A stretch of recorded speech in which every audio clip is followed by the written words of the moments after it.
before we begin going into the later parts of Imam's life, I think it's important, just before we move forward, to discuss several aspects, and we will come to them later. And I think maybe one thing maybe many people don't know is that Imam Baqir alayhi salam was actually present at the Battle of Karbala and all these other incidents which took place.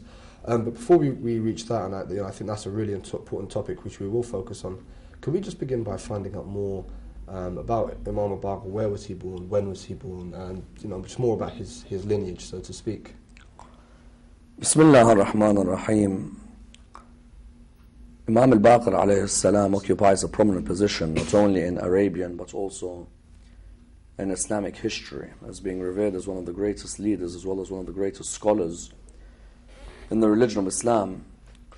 And we find that when we examine his life, it's vital to understand the year that he was born in and the year that he died, simply because in those 57 or so years on which he was on the earth, you find that there were so many changes within the Islamic state itself, and so many periods of political turmoil as well as many periods of issues of a revolutionary nature. So you find he was born in the 57th year after Hijrah, on the 1st of Rajab, and hence many of the mosques celebrate his birth by having a lecture, as an example, as a presentation on that night. And he died in the middle of the Umayyad period in the 114th year after Hijrah on a night like this. And with regards to Imam Baqir alayhi salam, I believe, with regards to his lineage anyway, he was the first Imam to be born or derived from both Imam al-Hasan alayhi salam and Imam al-Hussein. Could you explain a bit more about his lineage, so to speak? Yes, as in you find that his mother was Fatima, the daughter of Imam al-Hasan alayhi salam. And his father was Imam Zayn al-Abidin, the son of Imam al-Hussein alayhi salam. Yes, yeah. So his grandfather from one side is Imam al-Hasan, and his grandfather from the other side is Imam al-Hussein alayhi salam. And that, of course, without a shadow of doubt, is seen as being a major honor within the Imams of the school of Ahlul Bayt, and a very unique honor for Imam al-Baqir alayhi salam. And as you mentioned in your first answer, Imam Baqir alayhi salam was born in the 57th year after Hijrah, and this would have made him, apologies, this would have made him about 2 or 3 years old at the Battle of Karbala. I think this is probably an issue which not many people possibly know about. I mean, I'm sure there's a lot of people who didn't even know he was born at that time. And inshallah, for the beginning part of the show, I do want to really focus on this because there are so many aspects to understand and to analyze. But to begin with, what in particular did Imam al-Baqir see on the day of Ashura? Well, as we said, he's born in the 57th year after Hijrah, and the Battle of Karbala takes place in the 61st year after Hijrah. So the Imam on the day of the 10th of Muharram was 3.5 years old. Of course, in the first few years of his life, you find that he was born during the reign of Muawiyah.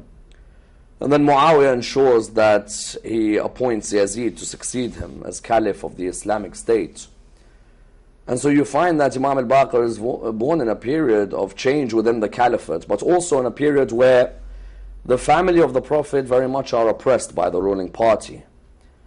And so he has to witness a real migration take place in terms of the family of the Prophet, where they leave Medina to go towards Mecca, and then from Mecca go towards Karbala for that event which everybody until today reveres in Islamic history as being a magnanimous event in terms of the stand of Ahlul Bayt. And although the Imam was 3.5 years old, we always find throughout history that there were people even at that very young age who are able to take in certain pieces of information, depending on, for example, their upbringing in those years and the amount of dedication that their parents have given them, let alone an Imam of Ahlul Bayt.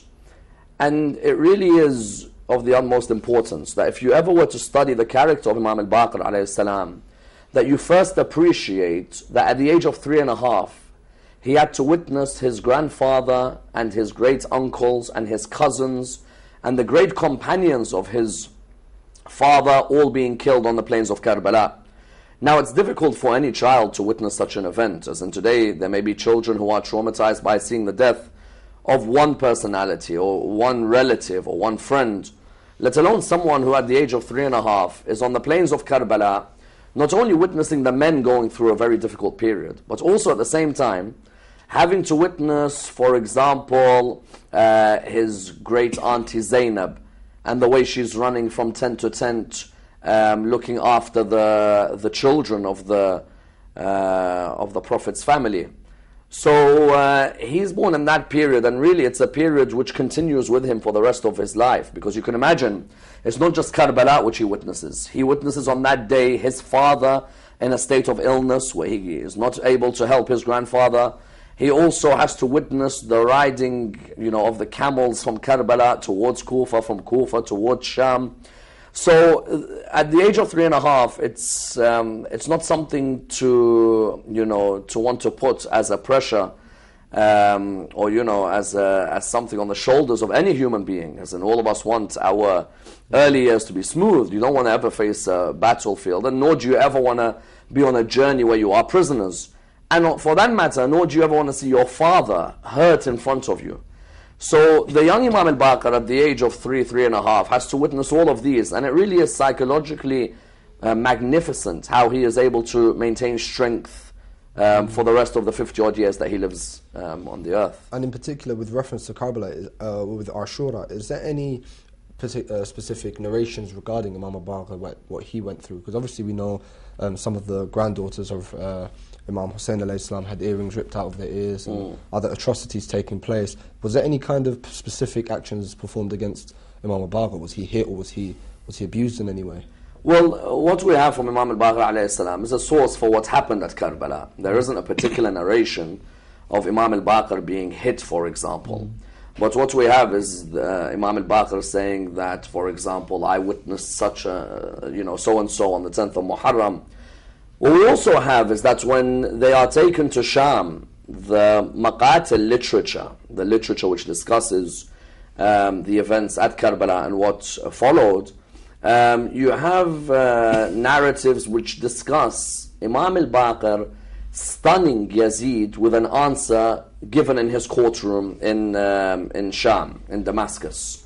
The answer was referring to Yazid. Yazid was sitting with this person who looked at the daughters of Imam al-Hussein and wanted to take one as a slave. And everyone goes silent at that moment. There's sudden silence in the arena. And all of a sudden people turn around to see a 3.5-year-old telling Yazid, "Oh Yazid, look at the difference between you and Fir'aun." Fir'aun, when he asked the question to the people around him, "What shall we do with Moses and Aaron?"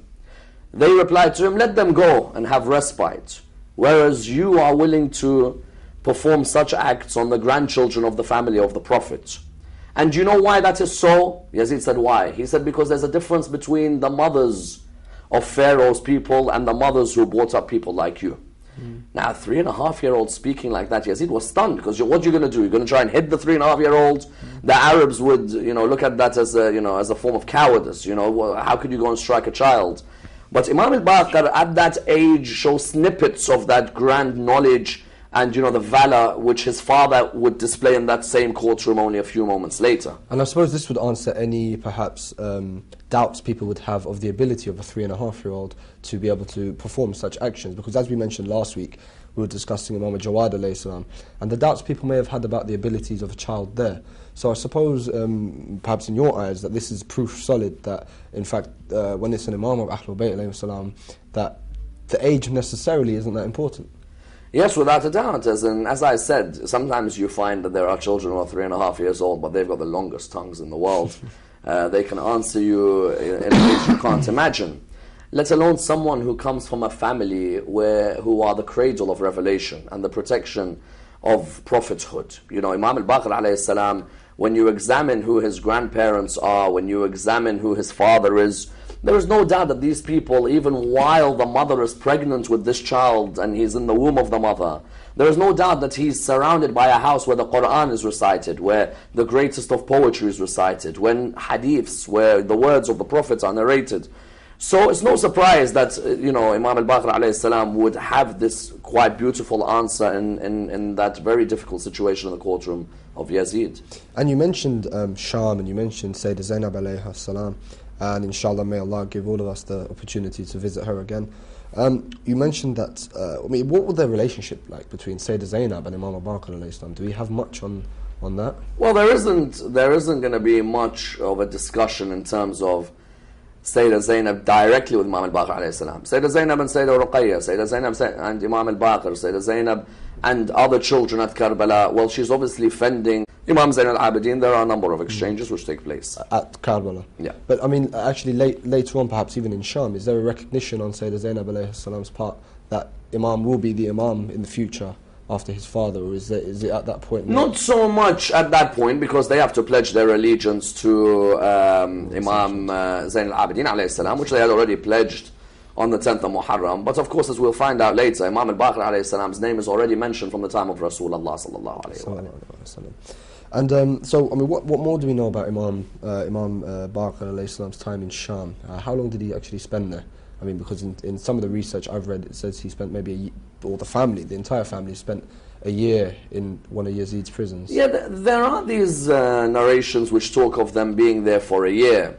I'm of the school of thought that believes that they left Karbala and returned to Karbala within 40 days. And there is even a geographical study which has been performed which proves that they left Karbala and stayed in Kufa for a certain period and traveled towards Sham. And the stay in Sham is not more than 10 days, where they stay within the ruins of Yazid. I do hear that there are certain speakers who narrate that they stayed in the court of, or in the prisons of Yazid for a year. But I tend to, differ with the opinion. Number one, it belittles, in my opinion, Sayyidah Zainab and Imam Zain al-Abidin's momentous speeches on that day. Well, those speeches shook the nation.